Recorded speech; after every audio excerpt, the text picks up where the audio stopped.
Graça e paz, meus irmãos. Vamos dar início ao nosso momento de devocional.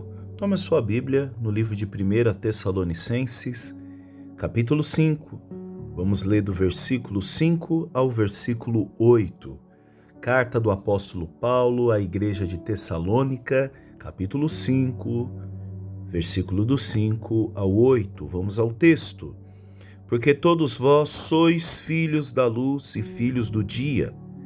Nós não somos da noite nem das trevas. Não durmamos, pois, como os demais, mas vigiemos e sejamos sóbrios. Porque os que dormem, dormem de noite, e os que se embebedam, embebedam-se de noite. Mas nós, que somos do dia, sejamos sóbrios, vestindo-nos da couraça da fé e da caridade, e tendo por capacete a esperança da salvação. Amém, irmãos? O autor da carta a Tessalonicenses, a carta é atribuída ao apóstolo Paulo, lembrando que essa carta teve a colaboração de Silvano, Silas e Timóteo. Ela é tida como uma das cartas mais antigas do Novo Testamento, isso cerca de 50 a 51 depois de Cristo. Os destinatários dessa carta é a igreja de Tessalônica, que hoje é a atual Grécia, que é fundada por Paulo na sua segunda viagem missionária, isso relatado em Atos dos Apóstolos, capítulo 17.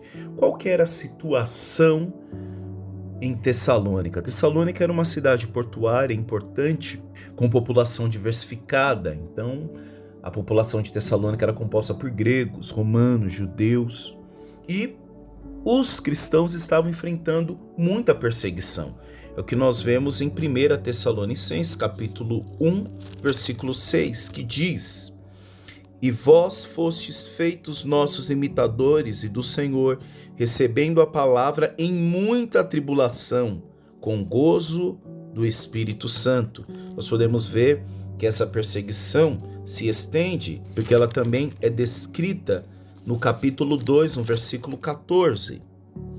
Porque vós, irmãos, haveis sido feitos imitadores das igrejas de Deus, que na Judéia estão em Jesus Cristo.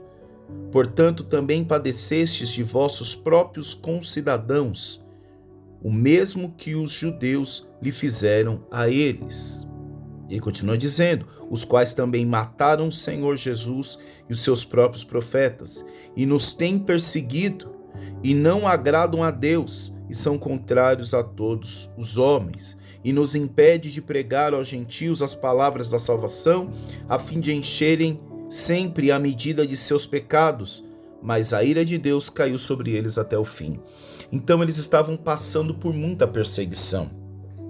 Havia muita confusão no meio do povo e ansiedade sobre a segunda vinda de Cristo, que o nome é parousia. Alguns pensavam que o dia do Senhor já tinha chegado ou estava próximo de forma confusa. Por isso, Paulo escreve para corrigir esses mal-entendidos e também uma forma de animar a comunidade a viver em santidade e vigilância, uma vez que o centro da carta aos Tessalonicenses é a volta do Senhor. Por isso que Paulo reforça a necessidade de estarmos sóbrios, de estarmos atentos.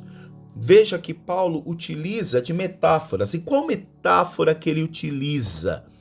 Paulo fala muito sobre a volta de Cristo no capítulo 5, e ele compara os crentes a filhos da luz, ou filhos do dia.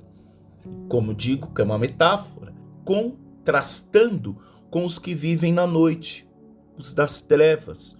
E aqui é interessante porque Paulo, ele fala o seguinte, ele diz: não durmamos, pois, como os demais, mas vigiemos e sejamos sóbrios.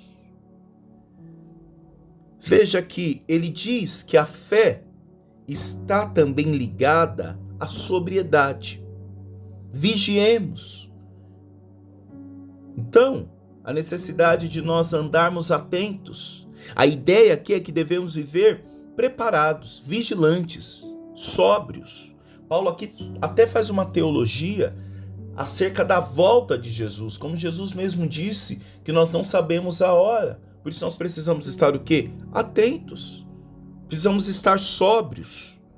E aqui, quando ele diz sóbrios, nos remete ao uso até mesmo de algo alcoólico, mas ele não está falando de uma embriaguez física, mas de uma embriaguez espiritual.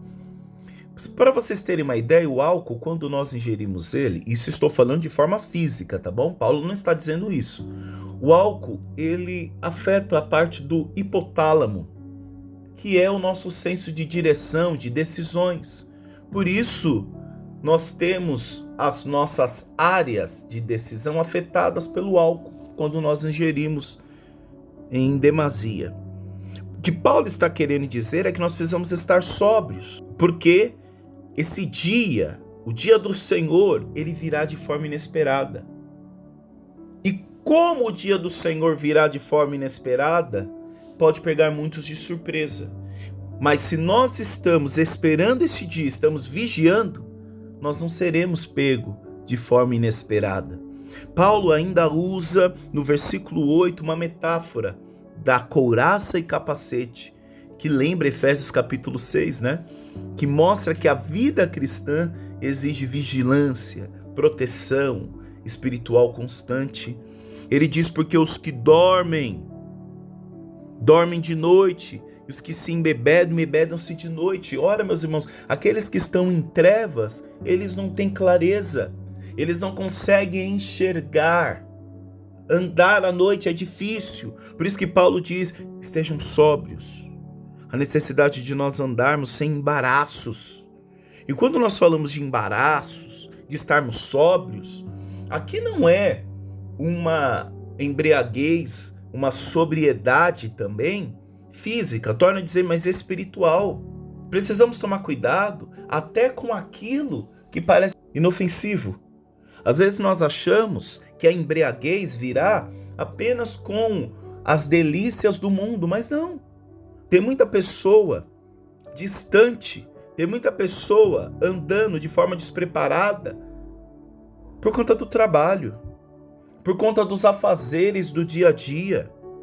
Veja o que Paulo diz a Timóteo, o seu jovem discípulo, em 2 Timóteo capítulo 2, versículo do 3 ao 5. Diz assim: ninguém que milita se embaraça com os negócios desta vida, a fim de agradar aquele que o alistou para a guerra.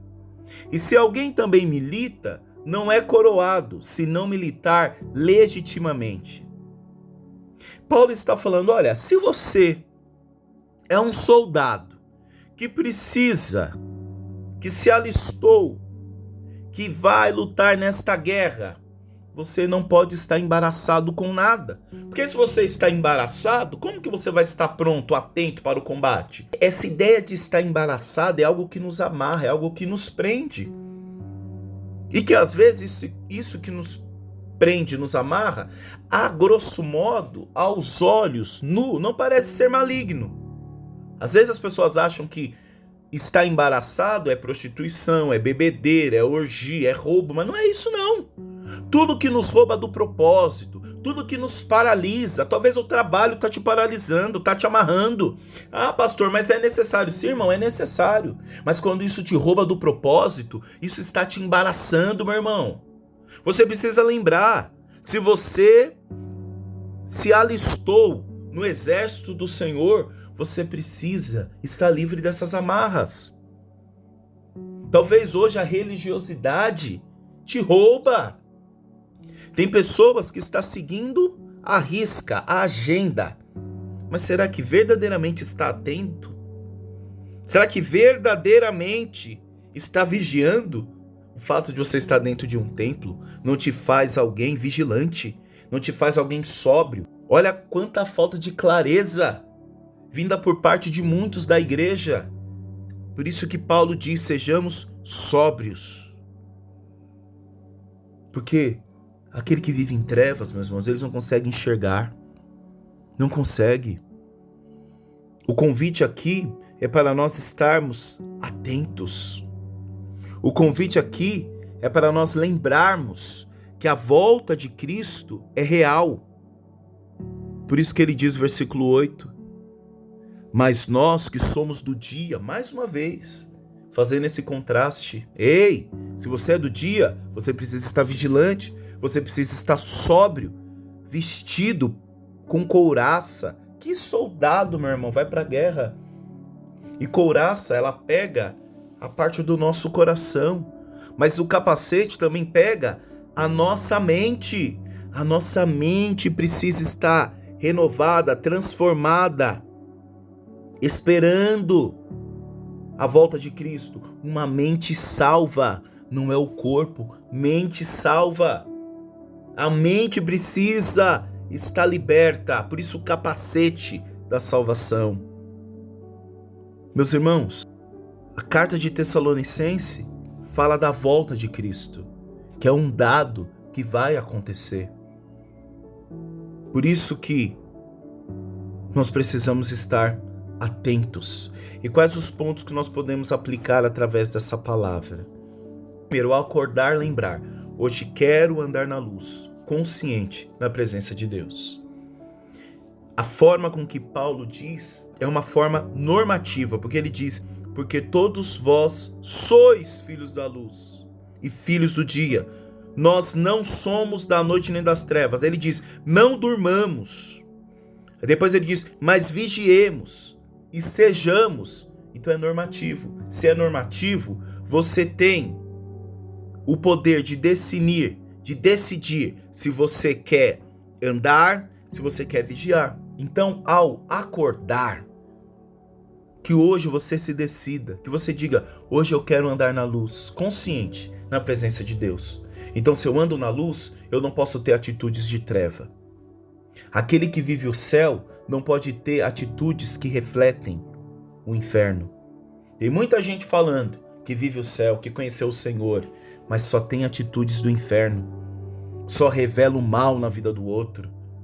Então saiba que é normativo. Você tem o poder de escolha. Então escolha hoje andar na luz. Outro ponto: quando sentir desânimo ou medo, lembrar: tenho o capacete da esperança, da salvação. Minha mente está protegida. Daqui, a vigilância não é física. Por isso, o capacete também não é físico. Estamos falando de um capacete espiritual. Nós estamos falando de uma vigilância espiritual. Não baixe a guarda, meu irmão. Não deixe o desânimo, não deixe o medo, não deixe a incerteza. Muitos estão dizendo que o Senhor não vai voltar, mas isso é a opinião deles. Se decida hoje colocar sobre a tua mente, manter a tua mente blindada, protegida. Que hoje seja um dia que você vai por mais uma vez decidir: eu não quero andar com a minha mente desprevenida, eu quero andar com a minha mente como uma mente salva, protegida. Terceiro ponto: se sentir raiva ou dificuldade de amar alguém, lembrar: tenho a couraça da fé e do amor. Sou chamado a reagir com amor. Tem coisas, meus irmãos, que só com a couraça da fé. Tem coisas que nós olhamos e dizemos: somos fracos, não consigo. Então vista a couraça da fé. Não vá com a sua força, não vá com o seu entendimento, vá com a couraça da fé. Vá com amor, vá com a caridade, é o que diz o versículo 8. Vestindo-nos da couraça da fé e da caridade, e tendo por capacete a esperança da salvação. Se nós somos do dia, se nós somos da luz, nós precisamos andar revestidos com esses atos de fé, atos de amor, atos de esperança, atos de salvação. E por último, ao planejar o meu dia ou tomar decisões, buscar ser sóbrio, sem precipitação, andar totalmente dependente do Espírito Santo. Amém, meus irmãos? Vamos orar. Pai querido, nós te louvamos e agradecemos por mais um dia, pela tua palavra. Que o Senhor nos ajude, ó Deus, a caminhar como filhos da luz, a caminhar como filhos do dia. Nos ajude, Senhor, a não dormir. Nos ajude a manter a vigilância. Nos ajude, Pai amado, Pai querido, a andar de forma sóbria. Pai, quando nos faltar a fé, que nós possamos lembrar que o Senhor já nos revestiu dessa couraça.